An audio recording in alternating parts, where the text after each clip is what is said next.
Bonjour à tous.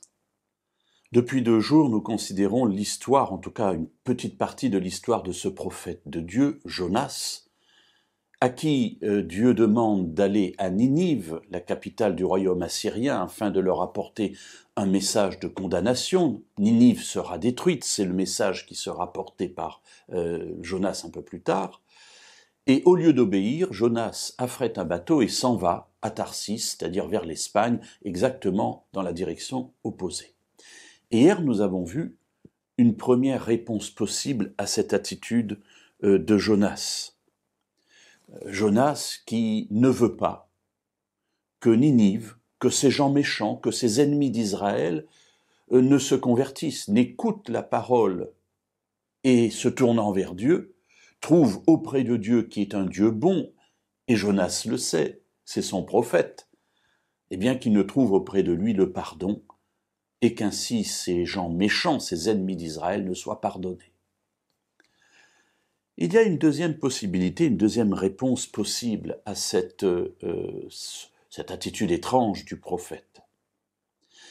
Peut-être pense-t-il aussi, et cela va apparaître un petit peu dans la suite du récit, que s'il va à Ninive, qu'il porte cette parole de destruction, et que les Ninivites se repentent, et que Dieu ne détruise pas Ninive comme il l'a dit, eh bien lui, Jonas, le prophète de l'Éternel, excusez-moi l'expression, mais ne passe pour un imbécile. Effectivement, lorsqu'à un moment donné on posera la question à Moïse de savoir comment reconnaître un vrai prophète d'un faux prophète, il dira « Un vrai prophète, vous le reconnaîtrez parce que ce qu'il aura dit s'accomplira. Et le faux prophète, vous le reconnaîtrez de la même manière, ce qu'il a dit ne s'accomplira pas. » Et Jonas est un prophète de Dieu. Alors, dire une parole de Dieu, Ninive sera détruite, et ne pas voir l'accomplissement de cette parole ensuite, c'est intolérable pour Jonas, parce qu'il n'a pas envie de passer pour un faux prophète. Ainsi, Jonas s'en irait exactement à l'opposé de l'ordre de Dieu, parce qu'en fin de compte, à cause de cette repentance possible des Ninivites, il ne veut pas que son statut de vrai prophète de l'Éternel ne soit écorné. Il a peur pour sa réputation.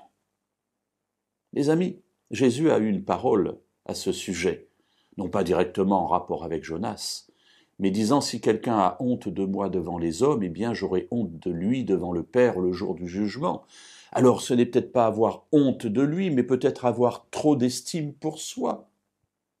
Dieu nous dit « Fais-le ». Alors faisons-le.